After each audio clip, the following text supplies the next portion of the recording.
반갑습니다. 10월 5일 화요일 큐티 스케치 시간입니다. 오늘 본문은 욥기 3장 1절로 10절까지의 말씀입니다. 오늘 본문이 이렇게 시작합니다. 그 후에 욥이 입을 열어 자기의 생일을 저주하니라. 오늘 본문은 금방 읽었던 이야기처럼 이제 욥이 7일간의 침묵을 깨고 친구들이 세 명의 친구가 위로차 찾아왔죠. 그들이 욥과 함께 있었습니다. 함께 하는 것이 위로죠.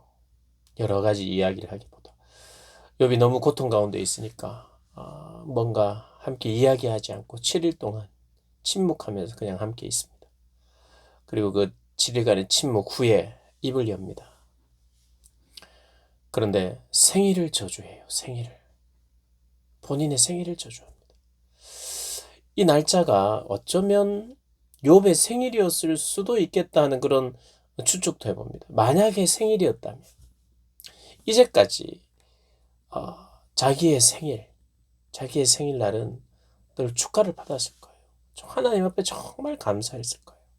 나를 태어나게 하신 하나님, 이런 가족들을 주신 하나님, 이런 소유들을 주신 하나님, 늘 감사했겠지만 그 생일날 더 생일을 어, 나에게 이 땅에 오게 하신 하나님을 참 그야말로 감사하고 찬양했을 거예요. 정상적인 욥이라면 이런 이 고난 이전의 생일이었다면 그랬을 거예요. 물론 이 생일이었다는 것은 아닙니다. 추측해 보면 만약에 그렇게 예상을 하면 만약에 라는 그런 단서를 제가 달았죠. 만약에 생일이었다면 보통 생일을 축하하는데 축하를 받지요. 그런데 생일을 저주하고 있습니다. 입을 열어 말합니다. 내가 난 날이 멸망했더라면, 내가 낳던 날이 멸망했더라면, 사내 아이를 베었다고 하던 그 밤도 그러했다면,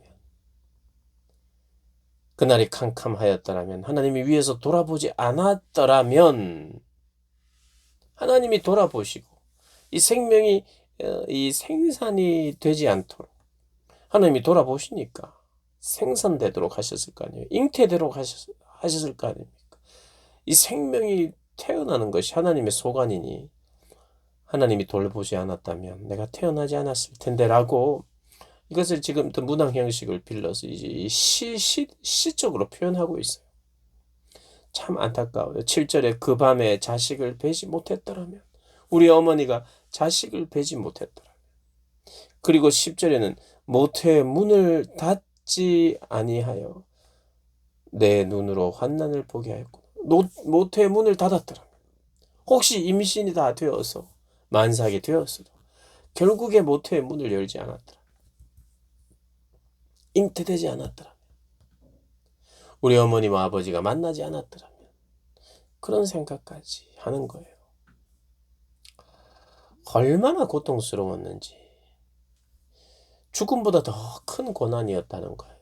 차라리 죽는 것이 더 낫다고 생각할 만큼의 그런 시간이었습니다.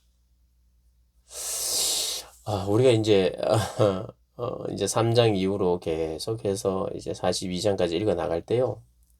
이 본문을 어떻게 읽고 내가 교훈을 받아야 될까? 이게 참 쉽지 않습니다. 왜냐하면 욥도 욥의 상황, 아픔, 상처 이렇게 받은 어떤 지금 당하고 있는 고난에 대한 표현을 하고 있고 또 그의 친구들도 뭐 처음에는 위로차 왔지만 회개를 촉구하고 하거든요. 회개를 촉구. 그러니까 이들의 조언이 참 성경적으로, 그러니까 일반적인 하나님의 진리에 대해서 다 바른 말을 합니다만은 서로 대화가 안 돼요. 합의를 못 합니다. 그래서 결국 친구들은 네가 교만하다. 그러고 다윗은, 욥은 너희들은 정말 알지 못한다. 나는 하나님 앞에 의롭다. 내 양심이 뭐 이렇게 이야기를 하게 되죠.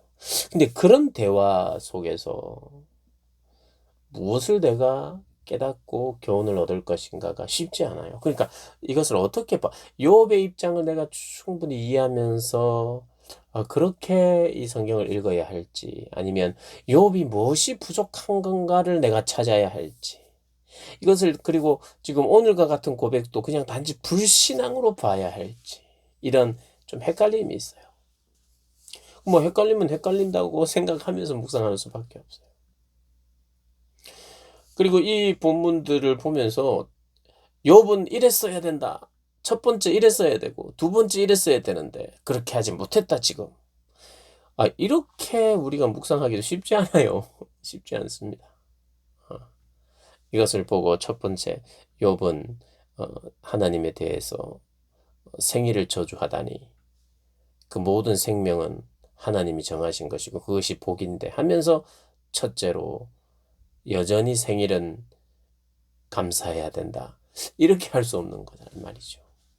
물론 그게 뭐 완전히 틀린 건 아니지만 완벽한 잣대를 가지고 욥을 재단하면서 욥의 부족한 것이 무엇인지 찾는 것이 이 본문을 제대로 보는 것일까 우리가 생각해 봐야 돼요. 그러나 이것은 있어요. 뭐냐면 지금 욥은 이전에는 항상 생일과 더불어 이 생일과 함께 하나님을 생각했고 하나님께 감사했어요. 그리고 생명의 주관자요, 나를 태어나게 하시고 나를 있게 하시고 나에게 사명 주시고 나를 살게 하신 하나님을 기뻐했는데, 다른 이들도 기뻐해 줬는데, 오늘은 내가 생일을 저주할 수밖에 없어요. 생일과 함께 하나님을 생각하는 것이 달라져 버렸어요. 1년에 한 번 돌아오는 생일이 기억하게 되는 가장 내가 특별하게 생각하는 이 생일이 안 좋은 면에서 특별해져 버렸다 이거예요. 내가 알던 하나님이 아니라는 거예요. 내가 알던 하나님이, 내가 예전에 경험했던 하나님이 아닌 거예요. 그로 말미암아 혼란스러워졌어요. 그러니까 자기가 할 수 있는 이 마음의 것을 고백하는 거예요. 여러분, 그냥 7일 동안 침묵했다는 것은 그 고통 가운데서 참고 견디고 함부로 말하지 않는 이런 좋은 그런 시간이기도 했겠지만, 우리가 정말 하나님 앞에서 피조물로서의 예의를 갖추고 하나님에게 따지라는 것이 아니라 하나님께 질문하는 것이 있어요. 있어야 해요. 하나님, 예전에 내가 알던 하나님이 아닌데 나는 너무 혼란스럽습니다. 나는 그리고 너무 괴롭습니다. 그리고 이 괴롭힘의 주관도, 그 이 괴롭힘을 관장하시는 분도 하나님이신데 이게 어려운 거예요. 그래서 지금 고백하는 거예요. 차라리 하나님, 그날이 캄캄했더라면, 그날이 멸망했더라면 더 좋을 것 같을 만큼 제 마음은 답답합니다. 지금 하나님을 불신앙하기 시작하는, 3장부터 불신앙하기 시작하는 것이 아니라, 불신앙으로 이해할 것이 아니라 죽음보다 더 큰 고난 속에서 내가 할 수 있는 하나님 고백은, 나의 수준은, 나의 한계는 이것밖입니다. 하나님, 저를 불쌍히 여겨 주십시오. 내가 아는 지식 안에서 지금 하나님 앞에 솔직하게 한탄하고 있어요. 내가 지금 닥치는 이것에 대해서 언어로 말해보는 거예요. 그래서 하나님 앞에 정직하게 고백하는 거예요.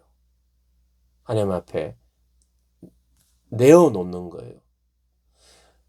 그러는 가운데 이런 내어놓음, 내가 아는 한계, 마치 이런 거예요. 예전에는 내가 예전에 이해했던 생일과 올해 내가 생각하는 생일은 너무 다릅니다. 라고 자기의 지금 이 혼란스러움을, 한 번도 그렇게 생각하지 않았던 올해 생일을 하나님 앞에서 지금 이야기하기 시작하는 거예요. 안 태어났으면 좋았을 걸 하는 그런, 그 정도로 하나님, 제가 느끼는 것이 이런 것입니다. 라고 하나님 앞에 고백하는 거예요. 여러분, 우리가 너무 힘든 일이 있으면 정신적으로 굉장히 다운이 됩니다. 그리고 우울해지고요. 우울증도 걸려요. 그죠? 삶의 의미를 잃어버리고. 충분히 그럴 수 있습니다. 그래서 때로는 약도 필요하면 좀 먹고요. 그리고 의사와 상담하면서 이야기도 할 필요가 있어요. 이야기하는 게 중요해요, 여러분. 이야기하는 게. 솔직한 나의 감정을 표현하고 이야기하면서 나도 그 이야기 속에서 내가 표현 속에서 정리를 해보는 거예요. 어떻게 정리? 아, 예전에는 내가 생일을 감사하고 축복했는데 지금은 내가 저주하고 있는 나를 정리하기 시작하는 거예요. 표현하면서. 그래서 어느 정도 상담자와 이야기하는 건 도움이 되는 게 맞아요. 그런데 그 이 상담을 하나님이 너무 이해가 안 되지만 하나님 앞에 기도하는 것 필요합니다, 여러분. 하나님 앞에. 불신앙으로 나가라는 뜻이 아니라 내가 알고 있던 하나님이 아닌 것 같습니다, 하나님. 그런데 제가 알기를 원합니다. 나는 그래서 혼란스럽고 그래서 제가 이렇게 솔직히 이렇게 표현할 수밖에 없습니다. 하고 주님 앞에 고백하는. 그리고 또 친구들에게 이야기를 들으면서 사실은 친구들의 이야기가 도움이 안 됐어요. 그래서 오히려 더 마음이 힘들었죠. 근데 중요한 것은 이런 어, 내가 알던 하나님이 아닌 것 같은 이, 이 차이들을 하나님 앞에 고백함으로 내 안에 정리가 완전히 됐다는 뜻이 아니라, 아, 내가 지금 이렇게 느끼고 있구나를 자기를 객관화하여 보면서 내 영혼을 조금 더 제3자의 입장에서 한번 볼 수 있는 시간을 가지는 것이 언제 가능하냐? 솔직히 나의 현재를 토로하는 것 필요한 거예요. 막 토로하면, 막 이야기 많이 하면 속이 풀린다. 이것을 위해서가 아니라 내가 느끼고 있는 것을 다 표현할 수는 없어요. 내가 어떻게 표현해야 될지 모를 때도 있거든요. 그러나 아는 한 표현하고 하나님 앞에 기도하면서. 그러나 태도가 중요해요, 여러분. 하나님 앞에 함부로 교만히 하나님께 마치 한번 봅시다라든지, 내가 만약에 하나님 협박이라든지 절대로 하셔서는 안 돼요. 하나님 앞에 나 자신이 있는 그대로를 표현하고 그렇게 나아감으로 말미암아 불신앙의 입장에서 불신앙의 자리로 가면서 하나님 앞에 고백하는 것이 아니라 신앙을 유지하고 신앙인으로서 하나님 앞에 고백하고 또 토로하는 가운데에 나를 다시 한번 바라보게 되고 또 그 안에서 나의 연약함도 미숙함도 그리고 나의 죄도 발견하면서 하나님 앞에 또 고백하고 그러면서 하나님의 회복과 치유가 있는 것이죠. 어, 욥의 이 고난이 얼마나 길었는지 뭐 보통 한 30년이라고 이야기하기도 하는데 저도 더 그것을 좀 연구하고 공부하겠습니다. 어, 그 기간이 얼마나 길었는지 또 성경이 또 정확하게 이야기는 하지 않지만은요. 그리고 30년이라고 또 단정하기도 어려워요.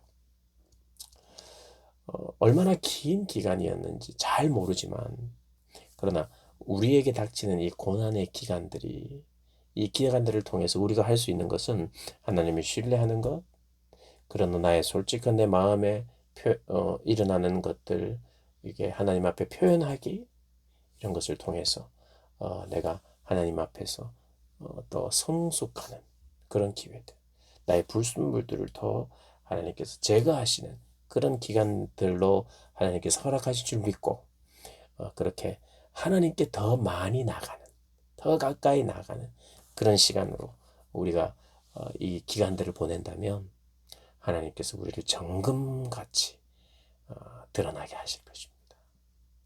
믿으시기를 바랍니다. 오늘도 승리하시는 여러분들 되시길 주님의 이름으로 축복합니다.